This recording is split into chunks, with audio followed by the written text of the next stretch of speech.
لله رب العالمين والصلاة والسلام على سيد المرسلين وعلى آله وأصحابه أجمعين. قال الله تبارك وتعالى في كلام المجيد والفرقان الحميد: أعوذ بالله من الشيطان الرجيم، بسم الله الرحمن الرحيم. ومن آياته أن خلق لكم من أنفسكم أزواجا لتسكنوا إليها وجعل بينكم مودة ورحمة إن في ذلك لآيات لقوم يتفكرون. وقال تعالى: ثم أورثنا الكتاب الذين اصطفينا من عبادنا ومنهم ظالم لنفسه ومنهم مقتصد ومنهم سابق بالخيرات بإذن الله. وقال النبي صلى الله عليه وسلم: يا معشر الشباب من استطاع منكم الباءة فليتزوج فإنه أغض للبصر وأحسن للفرج ومن لم يستطع عليه بالصوم فإنه له وجاء. وقال النبي صلى الله عليه وسلم: إن الناس لكم تبع وإن رجالا يأتونكم من أقطار الأرض يتفقهون في الدين فإذا جاءوكم فاستوصوا بهم خيرا. صدق الله العظيم وصدق رسوله النبي الكريم ونحن على ذلك لمن الشاهدين والشاكرين والحمد لله رب العالمين. محترم و مکرم حضرات علماء کرام، عزیز طلبہ اور مہمانان نگاہ، آپ حضرات کے سامنے کلام پاک کی آیتیں تلاوت کی. کیونکہ آج کی مجلس نکاح کی مجلس بھی ہے اور مدرسے کا ابتدائی تعلیمی سال اس کا آغاز بھی ہو رہا ہے، اس لیے کچھ باتیں عزیز طلباء کو بھی عرض کرنی ہے. اللہ تبارک و تعالیٰ نے فرمایا: ثم أورثنا الكتاب الذين اصطفينا من عبادنا. ہم نے منتخب کر لیا، اورثنا الکتاب، کتاب کا وارث بنایا، الذين اصطفينا من عبادنا، ہمارے پسندیدہ اور منتخب بندوں میں سے. عزیز طلبہ، آیت کریمہ کا اصل تعلق انبیاء کرام علیہ السلام اور ان کے اولین نائبین کے متعلق، لیکن آیت کا عموم بتلاتا ہے: ثم أورثنا الكتاب الذين اصطفينا من عبادنا. ہم نے اپنے بندوں میں سے جن کا انتخاب کرنا تھا، کتاب کے لیے ان کو ہم نے وارث بنایا، ان کا انتخاب کرنا. یہ ایسی آیت کریمہ ہے جو ہم سب طلبہ عزیز کو مخاطب کر رہی ہے کہ اللہ پاک نے اپنی طرف سے ہمیں مدرسوں میں بھیجا ہے. ہم خود نہیں آئے ہیں، اللہ پاک نے من عبادنا بنایا ہمیں اپنے بندوں میں. اور صرف من عبادin کہتے تو ٹھیک تھا، لیکن آیت کریمہ میں فرمایا من عبادin، ہمارے بندوں میں. یہ اللہ پاک کی طرف سے خصوصیت کا اظہار ہو رہا ہے کہ ہر بندے کو ہم اپنی کتاب کی وراثت کے لیے منتخب نہیں کرتے ہیں، بلکہ ہمارے مصطفین الاخیار انبیاء کرام علیہ السلام ہوتے ہیں. اسی طریقے سے اللہ تبارک تعالیٰ اپنے کچھ بندوں کو اپنی کتاب کے لیے منتخب کرنا، اس لیے اللہ پاک نے آپ کو اپنے دین کے لیے منتخب فرمایا. اس پر اللہ پاک کا شکر ادا کیا ہے. وَإِذْ تَأَذَّنَ رَبُّكُمْ، سیدنا موسیٰ علیہ السلام کو اللہ پاک فرماتے ہیں کہ آپ کے پروردگار نے حکم فرمایا: لَئِن شَكَرْتُمْ لَأَزِيدَنَّكُمْ، اگر تم اللہ پاک کا شکر ادا کرو گے تو اللہ پاک نعمتوں میں اضافہ کرے گا. وَلَئِن كَفَرْتُمْ إِنَّ عَذَابِي لَشَدِيدٌ، اور اگر ناشکری کی تو اللہ پاک کا عذاب کر. یہ تو بنی اسرائیل کو عام نعمتوں کے متعلق پڑھیں. آیت کا عموم بتلاتا ہے ہر قسم کی نعمت، لیکن اس میں بھی جو سیدنا موسیٰ علیہ السلام جس نعمت کو لے کر آئے تھے، وحی الہی، علم الہی، وہ بھی اس میں شامل ہے. اس لیے آیت کریمہ ہمیں بھی کہہ رہی ہے کہ اللہ پاک نے ہمیں قرآن اور حدیث کے مراکز میں پہنچایا. اللہ پاک نے اپنی کتاب کی وراثت کے لیے جن جگہوں کا انتخاب کرنا تھا اللہ پاک نے کیا. اب اگر ہم اس کا شکر ادا کریں گے تو اللہ تبارک تعالیٰ کی طرف سے نعمتوں میں اضافہ ہو، اور اگر ہم نے اللہ کی نعمتوں کی ناشکری کی ناخوشی کس طریقے سے ہو سکتی ہے؟ جس علم کے لیے اللہ تبارک تعالیٰ نے ہمیں بھیجا ہے، سب سے پہلے اس علم کے لیے ہمیں اپنے آپ کو وقف کرنا ہے۔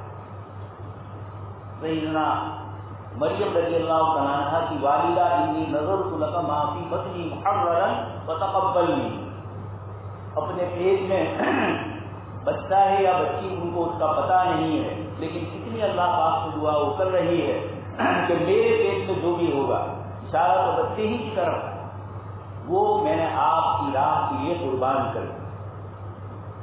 آپ کے والدین نے بھی آپ کو یہاں پر بھیجا، اپنی محبتیں، اپنے تعلقات، ان سب کو قربان کرتے ہوئے دین کے لیے آپ کو یہاں انہوں نے پہنچایا۔ گویا ان کے دل کی بھی نیت یہی ہے کہ یہ ہماری اولاد اللہ پاک کے دین کے لیے رہے، قرآن اور حدیث کے لیے وقف ہو جائے، جس طریقے سے حضرت مریم کی والدہ نے دعائیں پڑھی۔ اس لیے اللہ پاک نے ہمارا انتخاب فرمایا۔ یہ اللہ تبارک تعالیٰ کا انتہائی شکر ہے۔ اس شکر گزاری کا سب سے پہلا فریضہ یہی ہے ہم اپنے آپ کو کتاب و سنت کے لیے لگائیں، اپنے اوقات عزیزہ کی فکر کریں۔ زندگی کا یہ جو وقت جا رہا ہے واپس نہیں آتا، ہم سب جاری ہیں۔ امام راضی رحمۃ اللہ علیہ فرماتے ہیں والعصر کی تفسیر ایک برف بیچنے والے سے مجھے سمجھ میں آ گئی، وہ اعلان کر رہا تھا کہ میری چیز لے لو، نہیں لوگے تب بھی شام تک سے وہ پگھل جائے گی۔ تو یہ وقت ہے۔ حدیث شریف میں فرمایا کل الناس یغدو، ہر انسان صبح کرتا ہے، وبائع نفسہ، اور اپنے نفس کو دیکھ رہا ہے، اپنے اوقات کو اللہ پاک نے نیند سے اٹھایا، واحیینا، اللہ پاک نے ہمیں نیند سے بیدار کیا، زندگی دی۔ یہ صبح سے لے کر رات تک کا وقت اللہ پاک فرماتے ہیں ہم نے آپ کو یہ قیمتی سرمایہ دیا۔ اب حدیث شریف فرما رہی ہے اگر اس وقت کو صحیح جگہ لگایا تو اپنے آپ کو کل الناس یغدو وبائع نفسہ، اپنے نفس کو ہم نے کاروبار میں لگایا، فمسکھا او موبقھا، یا تو اس کو آزاد کروائیں گے یا ہلاک کروائیں گے۔ اگر اس نفس کو اللہ کے دین کے لیے لگایا، یہ اوقات فجر سے لے کر رات تک کے ہمیں جو ملے، ان اوقات میں اگر ہم نے علم کے حاصل کرنے کے لیے محنتیں کی، کوششیں کی، ہمارے اور آپ کے سامنے اسلام کے اسلاف کا اتنا بڑا ذخیرہ موجود ہے کہ ان حضرات نے قرآن اور حدیث کے علوم کے لیے کیسی محنتیں پڑھی ہیں۔ صحابہ کرام سے لے کر آج تک اکابرین کے واقعات ہمارے سامنے ہیں۔ مختلف مصنفین نے ان احوال کو ذکر کیا۔ ابن تیمیہ رحمۃ اللہ علیہ کو جیل میں ڈالا گیا، شاگردوں نے بادشاہ سے یہ سفارش کی کہ آپ کا اور ان کا معاملہ ہے، لیکن ہم ان سے علم حاصل کرنا چاہتے ہیں، اس لیے ہمیں قید خانے تک پہنچانے کی آپ کوشش کیجیے، آپ اس کا انتظام کیجیے۔ امام سرخسی رحمۃ اللہ علیہ زندگی کا ایک بڑا حصہ آپ نے بھی جیل میں گزارا، اور امام محمد رحمۃ اللہ علیہ کی کتابوں کی حاکم نے جو اختصار و تلخیص کی تھی الکافی، اسی الکافی کی شرح امام سرخسی رحمۃ اللہ علیہ نے 34 جلدوں میں تیار کرنا، اور یہ ساری جیل میں، بلکہ کچھ حضرات کا کہنا ہے کہ اصول سرخسی بھی آپ نے جیل ہی کے اندر بیٹھ کر نیچے سے درس دے رہے ہیں اور طلباء ان کا سبق اوپر سے سن رہے ہیں۔ یہ دنیا کی کسی قوم اور کسی ملت اور کسی مذہب میں علم کے حاصل کرنے کی ایسی مثالیں نہیں مل سکتی۔ یہ اللہ پاک نے ہمارے اسلاف ہی کے ذریعے ہمیں یہ چیزیں بتلائی کہ کس طریقے سے ہمیں قرآن اور حدیث کی علوم کے پیچھے اپنے آپ کو لگا دیں۔ ہمارے اکابرین نے راتوں کو بیدار رہ کر، ایک بزرگ کا جملہ ہے، علم کی سچی طلب اگر کسی کے اندر ہوگی تو یقیناً وہ مجاہدے کے بغیر علم حاصل نہیں کرتا ہے۔ بغیر علم کی تکتسب المعالی من طلب الہدی سہیل اللیال، شاعر کہتا ہے کہ بغیر رات کی بیداری کے آپ کسی طریقے سے بڑے نہیں بنتے۔ اسلاف نے اپنی زندگیاں گزاری، اللہ پاک نے ہمیں توفیق۔ میں نے آپ کے سامنے ایک روایت پڑھی، اللہ کے رسول صلی اللہ علیہ وسلم فرماتے ہیں، حضرت ابو سعید خدری رضی اللہ عنہ نقل فرماتے ہیں ان الناس لکم تبع، آپ صلی اللہ علیہ وسلم صحابہ کرام کو فرماتے ہیں کہ لوگ تمہارے تابع ہیں، تم اللہ کے رسول کے صحابی ہو، جہاں بھی جاؤ گے لوگ تمہاری باتوں کو مانیں گے، تمہاری باتوں کو غور سے سنیں۔ اس لیے یہ دین کا پہلا عہدہ ہے اور اسی سے آگے یہ بات لہلانے والا ہے۔ اس لیے ان الناس لکم تبع، لوگ تمہارے تابع ہوں گے دین میں اور شریعت میں، اس لیے اب کیا کرنا ہے؟ وَإِنَّ رِجَالًا يَأْتُونَكُم مِّنْ أَقْطَارِ الْأَرْضِ، لوگ تمہارے پاس زمین کے مختلف علاقوں سے آئیں گے، يَتَفَقَّهُونَ فِي الدِّينِ، قرآن اور حدیث کے علم کو حاصل کرنے کے لیے دور و دراز کے علاقے سے لوگ آئیں گے۔ فَإِذَا جَاءُوكُمْ یا أَتَوْكُمْ روایت میں ہے جب وہ تمہارے پاس آئے، فَاسْتَوْصُوا بِهِمْ خَيْرًا، تو ان کے ساتھ اچھا سلوک کیا ہے۔ اللہ پاک نے حساب بھی بتلا دیا، نظام بھی بتلایا، اساتذہ کو اپنے طلباء کے ساتھ کس طریقے سے رہنا ہے اس کو بھی اللہ تبارک تعالیٰ نے اور جناب نبی اکرم صلی اللہ علیہ وسلم نے کتاب و سنت میں ذکر پر حضرت موسیٰ علیہ السلام اور حضرت خضر کا واقعہ، طالب علم اور استاد کے درمیان کے معاملات کیسے ہونے چاہیے اس کو ذکر۔ حضرت معاذ بن جبل کو آپ نے یمن بھیجا اور اس کو کہا کہ معاذ کس طرح فیصلہ کرو، روایت آپ سن چکے ہیں۔ انہوں نے فرمایا کہ اللہ کی کتاب کے ذریعے، فرمایا اگر اس میں نہ پاؤ، فرمایا حدیث شریف، فرمایا اس میں بھی نہ پاؤ تو فرمایا میں اپنی رائے سے کتاب و سنت میں غور و فکر کر کے مسئلہ جو قضا کا نظام میرے پاس ہے اس مسئلے کو حل کروں۔ حدیث شریف میں ہے آپ صلی اللہ علیہ وسلم نے فرمایا الحمدللہ الذی وفق رسول رسولی، تمام تعریف اللہ کے لیے ہے جس نے اپنے رسول کے قاصد کو، اس کے شاگرد کو اس چیز کی توفیق دی لما یحب و یرضی، جو اللہ پاک نے یہاں پسندیدہ۔ یہ جو جملہ آپ صلی اللہ علیہ وسلم نے فرمایا الحمدللہ الذی وفق رسول رسولی، یہ جملہ ہمیں بتلاتا ہے کہ اگر شاگرد محنت کرے اور شاگرد کوئی اچھا جواب دے تو اس کی حوصلہ افزائی بھی کرنی چاہیے اور اللہ پاک کا شکر ادا کرنا چاہیے کہ ایسے طلباء ہمیں دیے جو ہماری بات کو سمجھ رہے ہیں، اللہ کے دین کی بات کیسے پہنچانے کے اس کے اصول اور آداب کو جانتے ہیں، مسائل کیسے مستنبط کرنے کے اس کے اصول اور آداب جانتے ہیں۔ تو اس روایت میں سب سے پہلے تو حضرات اساتذہ کرام کو اللہ پاک نے فرمایا یتفقہون فی الدین، لیکن ساتھ میں شرط لگائی کہ یہ جو لوگ دور دراز کے علاقے سے آئیں گے کتاب اور سنت کا علم حاصل کرنے کے لیے، تفقہ فی الدین، تعلم نہیں فرمایا، صرف علم نہیں بتلایا، تفقہ جس کا درجہ علم سے آگے، ایک تو باب تفاول سے ہے جو مسقط کو چاہتا ہے، اور پھر وہ فہم ہے، صرف علم نہیں ہے، فہم کا درجہ علم سے آگے۔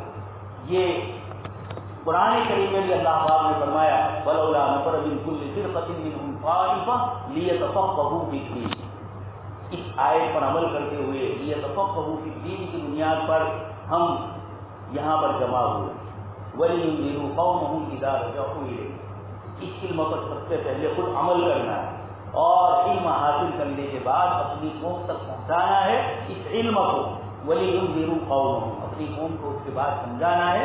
یہ اللہ تبارک تعالیٰ نے فرمایا، حدیث شریف میں بھی آپ صلی اللہ علیہ وسلم نے تعریف فرمائی اور اس روایت میں فرمایا یتفقہون فی الدین، وہ دین کی سمجھ کے لیے آپ کے پاس آئیں گے۔ وَإِذَا أَتَوْا، علماء اکرام کو، مدارس کے ذمہ داروں کو، اساتذہ کو، منتظمین کو کہا وَإِذَا أَتَوْا، جب یہ تمہارے پاس اپنی اتنی قربانیاں دے کر حصول علم کے لیے آئے ہیں فَاسْتَوْصُوا بِهِمْ خَيْرًا، ان کے لیے آپ صلی اللہ علیہ وسلم فرماتے ہیں بھلائی کی وصیت مجھ سے لی۔ یہ جملہ حضرات اساتذہ کرام کو فرما رہا ہے کہ ان کے ساتھ علم کے معاملے کے اندر بخل سے کام نہ لیا ہے، علم کے معاملے میں اپنا علم جو کچھ مطالعہ اور جو آپ کا فریضہ ہے اس کو ادا کرتے ہوئے طلبہ عزیز کو پہنچایا جائے۔ جب اساتذہ محنت کے ساتھ اس کو پہنچا رہے ہیں تو طلبہ عزیز کو بھی فرمایا اورثنا الکتاب، جب آپ بنے ہیں تو بغیر القتل تكتسب المعاد، علم کے حصول میں بہت ساری رکاوٹیں، دوستیاں، موبائل، ادھر ادھر گھومنا، کینٹین میں بیٹھے رہنا، درس گاہ کی غیر حاضری، یہ ساری وہ چیزیں ہیں جو علم کے حاصل کرنے میں ہمارے لیے رکاوٹ بنی۔ جب آپ صلی اللہ علیہ وسلم نے اساتذہ کو نصیحت فرمائی، اس کے ضمن میں طلباء کی بھی نصیحت آ گئی کہ جب یہ یتفقہون فی الدین ہے تو یقینی بات ہے کہ اس کے لیے وہ محنت کریں، تفقہ حاصل کرنے کی کوشش کریں۔ اس لیے آپ حضرات کو علم کے لیے محنت کریں، دنیا کا معمولی کا علم بھی بغیر محنت مشقت کے حاصل نہیں ہوتا ہے، دو پیسے کمانے ہو اس کے لیے بھی انسان کو محنت کرنی پڑتی ہے۔ تو اللہ پاک کی ذات عالی کا علم، قرآن کریم کا، اللہ پاک کی نبی علیہ الصلوۃ والسلام کے احادیث اور آپ کی دی ہوئی دین کی دوسری باتیں ان کا علم حاصل کرنا بڑی مشقت مانگ رہا ہے۔ امام محمد رحمۃ اللہ علیہ رات کو بڑی دیر سے مطالعہ کر رہے ہیں۔ ان کی والدہ نے کہا کہ محمد سو جاؤ، بہت لمبا وقت گزر گیا، تمہاری نیند کا اگر اس طرح وقت رہے گا نہیں تو پھر تم بیمار پڑ جاؤ۔ امام محمد رحمۃ اللہ علیہ اپنی والدہ سے فرمایا کہ لوگ سو گئے ہیں کہ اگر صبح میں کسی مسئلے کی ضرورت پیش آئے گی تو محمد کے پاس جائیں گے اور علم کو حاصل کریں گے۔ ایسی محنتوں کے ساتھ یہ علم ہم تک پہنچتا ہے۔ کسی نے جیل میں رہ کر، کسی نے مشقتیں تکلیفیں برداشت کر کر، کھانے پینے کی چیزیں نہیں ہے، اپنے رات کو بیدار رہ کر، دن میں بھوکا رہ کر، یہ ساری مشقتوں کے ساتھ ہمارے اکابرین نے علم حاصل کر کے ہم تک پہنچایا۔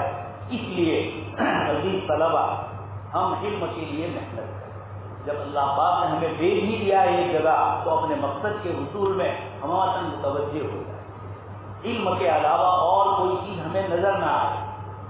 سن ہی چکے ہیں کورو پانڈووں کے حصے میں ارجن کو پوچھا گیا کہ درخت تپسیا ہے، اس کا شکار کرنا ہے، کہا کہ درخت نظر آ رہا تھا نہیں، ٹہنی نظر آ رہی، اس نے کہا نہیں، کا پرندہ نظر آتا ہے، کا وہ بھی نہیں، اس کی آنکھ نظر آتی، ہاں اس کی آنکھ نظر آتی۔ یہ توجہ جب علم کے لیے، دنیاوی چیزوں کے لیے، دین کے لیے بھی جب ایسی توجہ ہوگی تو ہمارے اکابرین کا یہ بھی قصہ آتا ہے، آپریشن کرنا ہے۔ انہوں نے کہا بے ہوش مت کرو، ہم کتاب لے کے بیٹھ جائیں گے اور تم آپریشن کرتے رہے۔ یہاں تو مکھی اڑے کرتے ہمارے علموں میں رکاوٹ آتی، اور انہوں نے بغیر انجیکشن لگائے ہوئے، بغیر بے ہوشی کے اپنے لیے اس کو منتخب کیا اور اس طریقے سے ان کے آپریشن۔ یہ علم کی طلب اور علم کی لگن، اس کی جستجو ایسی تھی کہ اس کی بنیاد کے اوپر اللہ تبارک تعالیٰ نے ان حضرات کو اس طریقے سے ان کے دلوں کو متوجہ۔ ہمارے گھر کے مطالعے کے اندر مشہور ہے حضرت مولانا عبدالحی سننگی محلی رحمۃ اللہ علیہ، سرے بتایا پر جن کا حاشیہ اور بہت ساری کتابیں ہیں علم حدیث کی۔ یہ مطالعہ کر رہے ہیں اور اچانک مطالعہ کرتے کرتے پیاس لگی اور ان کی زبان سے نکل گیا خادم سے پانی کا۔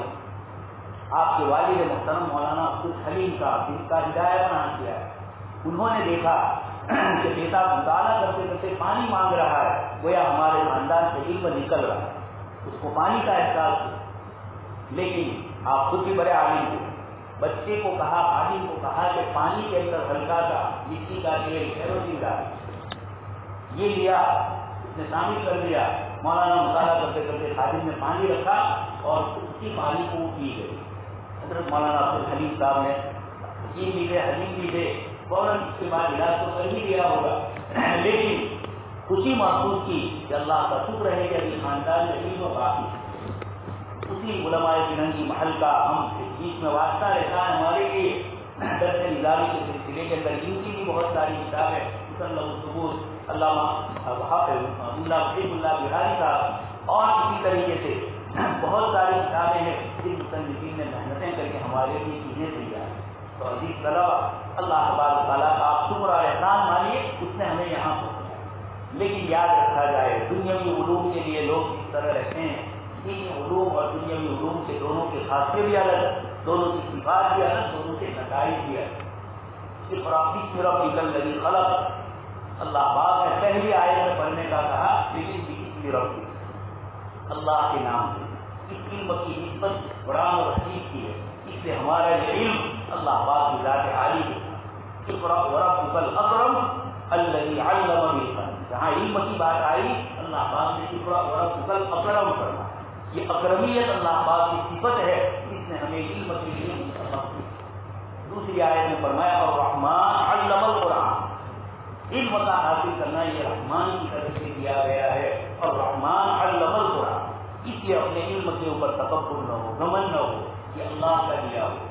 اس علم میں اللہ پاک اپنی صفت اکرمیت کو ذکر کرے، اور پہلے صرف فرمایا اقرأ باسم ربک، انسان تخلیق کا ذکر ہے، پیدائش کا آگے ذکر ہے، اقرأ باسم ربک الذی خلق، خلق الانسان من علق، وہاں اتنا ہی فرمایا۔ اور علم کی بات آئی اقرأ وربک الاکرم کی صفت، ایک تو یہ بھی بتلایا کہ یہ اکرمیت ہے اور اس کو لینا بھی اکرام کے ساتھ۔ قرآن اور حدیث کا علم اس کی بے ادبیوں کے ساتھ، بے رغبتیوں کے ساتھ، ان کی کتابوں کے ساتھ، سپاہیوں کے ساتھ بلکہ اعلی علم قلم اور کاغذ کی بھی علماء کرام نے اس کا بھی احترام کرنے کا ہمیں حکم دیا. یہ سب چیزیں کیا ہے؟ یہ برکات بولا. پھر ثم اورثنا الکتاب الذین اصطفینا من عبادنا، اس کا حقیقی مصداق ہم بنیں گے. اور اس آیت کے مطابق اللہ پاک کی طرف سے جو آئی انعامات ہے وہ انعامات کے بھی مستحق ہیں. اس لیے اللہ پاک کا شکر ادا کرتے ہوئے اس کی طرف ہمارا متوجہ ہو جائیے. اپنے اوقات کی سب سے زیادہ حفاظت کرنا ایک طالب علم کے لیے ضروری ہے. اسی کے ساتھ آج کی مجلس نکاح کی مجلس ہے. نکاح کے سلسلے کے اصول اور آداب اور کتاب و سنت کے جو احکام ہے، کئی مرتبہ نکاح کی مجلسیں ہوئی ہے اور بار بار اس کو ذکر کیا ہے. اسلامی شریعت نے نکاح کو ایک پاکیزہ قرار نامہ یا بیوی کے درمیان کا ایک معاہدہ قرار دیا.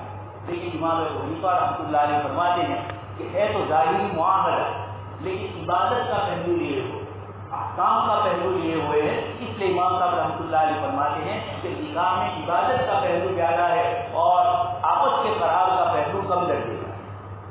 اور ان قرارات کے اندر شریعت مطہرہ نے اصول اور آداب بتلائے. عورت کے ساتھ شادی کرنی ہے تو کیسی لڑکی ہو. لڑکا اگر کسی جگہ سے پیغام دے رہا ہے اذا ختم الیکم من ترضون دینہ وخلقہ فزوجوہ، حدیث شریف میں فرمایا جب کسی اچھی جگہ سے تمہاری لڑکی کے لیے ٹھکانا آئے، دو باتیں فرمائی: جس کے دین پر تم مطمئن ہو اور جس کے اخلاق اچھے ہیں. جب اس قسم کا کسی لڑکی کی طرف سے پیغام آئے تو اللہ کے نبی صلی اللہ علیہ وسلم فرماتے ہیں فزوجوہ، اپنی لڑکی یا اپنی لڑکی کا اس جگہ پر جہاں دینداری اور اخلاق والی چیز ہے وہاں شادی کرا. الا تفعلوا، اگر تم ایسا نہیں کرو گے، اچھے ٹھکانے کو ٹھکراؤ گے تو یقینی بات ہے پھر ایسا ٹھکانا نہیں ملے گا، پھر آپس میں فتنہ فساد اور جھگڑے ہوں گے. حدیث شریف میں آگے فرمایا الا تفعلوا تکن فتنۃ فی الارض وفساد عریض. اس لیے کتاب اللہ نے اور احادیث مبارکہ نے اسلامی نکاح نظام کے اندر اتنی چھوٹی چھوٹی چیزیں اور اتنی باریک چیزیں ذکر کی جس سے میاں بیوی کے درمیان آپس میں محبتیں مودتیں باقی ہیں. اللہ پاک نے فرمایا ومن آیاتہ ان خلق لكم، نکاح یہ معمولی چیز نہیں ہے. اللہ پاک فرماتے ہیں ومن آیاتہ، یہ اللہ پاک کی نشانیوں میں سے کہ ایک اجنبی لڑکا اور ایک اجنبی لڑکی جن کا خاندان الگ، جن کا رہن سہن الگ، سوچ و فکر الگ، دو اجنبی ہے لیکن نکاح اور قبیصوں کے دو جملوں کے ذریعے ان کو جوڑا جا رہا ہے اور پھر آپس میں دونوں یکجان ہوتا، دو جسم الگ ہے لیکن دونوں کے دل ایک دوسرے کے ساتھ ہے. قرآن کریم نے اسی کو فرمایا وجعل بینہم مودۃ ورحمۃ. اللہ پاک فرماتے ہیں میاں بیوی کے درمیان ہم نے مودت اور محبت شفقتیں آپس میں ایک دوسرے کے ساتھ، ایک دوسرے کا خیال رکھا. حدیث شریف میں بھی مختلف روایتوں میں آپ صلی اللہ علیہ وسلم نے نیک اور پاکیزہ عورتوں کی صفات کو ذکر کیا. قرآن کریم میں بھی اللہ پاک نے فالصالحات قانتات تائبات عابدات سائحات لمبی صفات ذکر کی کہ کیسی عورتیں مومنہ پاک دامن عورتیں کیسی. تو نکاح کے لیے مردوں کو اور عورتوں کو ایک دوسرے کے حقوق اور ایک دوسرے کی ذمہ داری کا لحاظ کرنا ہوتا ہے. اس وقت ہندوستان میں ہمارے نکاح کے نظام پر حملے ہو رہے، طلاق کے مسائل پر 3 طلاق سے تو یہ کب سے فارغ ہو چکے سپریم کورٹ کے ذریعے. اب جو طلاق کا احسن اور سنت طریقہ ہے اس کے اوپر بھی کورٹ میں عرضی داخل ہو چکی ہے کہ نکاح احسن کو بھی رد کیا ہے. کوئی مسلمان لڑکی ہے حینا نام کی، اس کے شوہر نے اس کو طلاق احسن دی ہے. طلاق احسن کیا ہے یہ خود ہمارے دلہا نہیں جانتے، دلہا کے ابا بھی نہیں جانتے. ہم اپنے بچوں کو دنیا کی تعلیم یا دنیا کے روزگار میں سب چیزیں سکھلا دیتے ہیں، لیکن صحیح سب سے بڑی تعلیم نکاح کی طریقے سے کیا ہے. نکاح کا اسلام کا منشا ہے. اللہ کے نبی صلی اللہ علیہ وسلم نے دین اور تمام شریعتوں نے جو دین دیا ہے اس کے اندر 5 سب سے بڑے بنیادی مقصد ہے. اسی میں سے ایک مقصد ہے حفاظت نسل کی حفاظت ہو، زنا کاری عام نہ ہو اور صحیح نسب ہو تو بچوں کی تعلیم اور تربیت ہو. اس لیے اسلام نے نکاح کو ایک طرف ابھی آیا نہیں فرمایا. اللہ پاک کی نکاح کہ 2 اجنبی ہے، اللہ پاک ان کے درمیان ایسا زور پیدا کر دیتے ہیں کہ اب ہر ایک کی خوشی دوسرے کی خوشی اور ہر ایک کا غم. شوہر پریشان ہے، ٹی وی دیکھ رہی ہے، فوراً پوچھے گی کہ آپ کو کیا ہے. شوہر اپنی بیوی کو دیکھے گا پریشان ہے، کیا وجہ ہوگی معلوم نہیں تو تحقیق کرے گا. یہ محبتیں اور مودتیں اللہ پاک فرماتے ہیں وہ بھی آیا ہی ہماری نشانیوں میں سے. اس لیے وجعل بینکم مودۃ، زمانے میں تو ایک دوسرے کے ساتھ مسئلہ الگ ہوتا ہے، اور بڑھاپا جب آتا ہے اس وقت یہ رحمت کا لفظ اس وقت سمجھ میں آتا ہے۔ شفقت کا، شوہر بیمار ہے، تکلیف میں ہے، بیوی چھوٹی چھوٹی چیزوں پر اس کا خیال رکھتی ہے، بیوی بیمار ہے، شوہر اس کا خیال رکھتے، بڑھاپے کے اندر دونوں کی محبتیں رحمت کے اندر تبدیل ہو جاتی ہیں۔ اس لیے اللہ پاک نے یہ دونوں صفات کو ذکر کیا۔ افسوس یہ ہے کہ ہم دنیا کی ساری چیزیں جانتے ہیں، لیکن نکاح میں شریعت نے کیا فرمایا، لڑکے اور لڑکی پر ایک دوسرے کی کیا حقوق ہے، ذمہ داریاں کیا ہے، یہ ہم نہیں جانتے۔ نکاح کر لیا، اب نکاح کے بعد عورت نکاح میں سے نکل جائے اگر کسی وجہ سے، تو کس طریقے سے اس کو نکالنا، پہلے تو سارے اصول اور آداب آپس کی محبت اور مودت کے ذکر کی، اور یہ فرمایا کہ پہلے میاں بیوی ہی اس مسئلے کو حل کرے۔ واللاتی تخافون نشوزہن فعظوہن، سب سے پہلے فرمایا نصیحت کرو، میاں بیوی دونوں ہی اکیلے اس مسئلے کو جانیں، تیسرا کوئی نہ جانے، اور اس کے بعد بھی اگر سمجھ میں نہیں آ رہا ہے تو وہجروہن فی المضاجع، اس طرح سے تھوڑے الگ ہو جاؤ، ایک ہی روم میں لیکن اس طرح الگ کرو۔ اگر اس کا قصور ہے تو آپ کے قصور کے اوپر الگ ہونا نہیں ہے۔ آیت کریمہ میں واللاتی تخافون نشوزہن، وہ عورتیں جن کی طرف سے زیادتیاں ہو رہی، جن کی طرف سے ناانصافیاں ہو رہی ہو، ان کے مطابق قرآن کریم صلی اللہ علیہ وسلم نے فرمایا فعظوہن واہجروہن، آگے فرمایا ہلکی پھلکی مار، حدیث شریف میں فرمایا ضربا غیر مبرح، نشان نہ، اس کے بعد اگر نہیں سمجھ رہے ہیں تو آگے اللہ پاک نے فرمایا وہی شقاق بینہما فابعثوا حکما من اہلہ وحکما من اہلہ، پہلے میاں بیوی تک ہی محدود رکھنا، اس کے بعد اگر یہ جھگڑا ان دونوں سے حل نہیں ہو رہا ہے تو اب تیسرا ایک فریق آئے گا من اہلہ، شوہر کا انتہائی قریبی رشتے دار، عورت کا بھی انتہائی قریبی رشتے دار جو اس چیز کو چھپا سکتا ہو۔ تمام سوسائٹی میں میاں بیوی کے جھگڑے جتنے عام ہوں گے آپس میں جوڑ نہیں قائم ہو سکتا۔ اس لیے حضرت عمر رضی اللہ عنہ نے بھی ایک مرتبہ میاں بیوی کا مسئلہ آیا تو فرمایا اپنے مسائل گھر میں بیٹھ کر حل، اسلامی نظام میں جب آئے گا تو ہم قضا کے فیصلے کریں گے، لیکن گھروں میں ہی مسائل کو حل کرو۔ ہمارے سپریم کورٹ نے بھی چند سال پہلے یہی تجویز پیش کی تھی کہ آپس کے جھگڑوں کو آپس میں نہیں کرو، یہ بھی اٹھا چکے ہیں ان جھگڑوں کا ہینڈل اس کو کرنے سے اور اس کا فیصلہ کیا۔ اس لیے قرآن کریم نے ہمیں بتلایا کہ آپس کے مسائل میاں بیوی کے کیسے ہونے چاہیے، اگر اس طریقے سے زندگی گزرے گی تو زندگی میں چین سکون اور امن و عافیت۔ اللہ پاک سے دعا ہے کہ اللہ تبارک تعالیٰ اس ہونے والے نکاح کو بھی قبول فرمائیں، اور ہمارے طلبہ عزیز جو یہاں آئے ہیں آپ کو کتاب و سنت کی روشنی میں اپنے آپ کو حقیقی طالب علم بنا کر رکھنا ہے۔ اللہ تبارک تعالیٰ آپ کو بھی علم کی حصول کی جتنے ذرائع ہیں ان سب پر عمل کرنے کی توفیق نصیب فرمائیں، اور عالم باعمل اللہ تبارک تعالیٰ بنائیں، خشیت الہی سے اللہ پاک ہم سب کو مستفید کریں۔ آمین۔ واخر دعوانا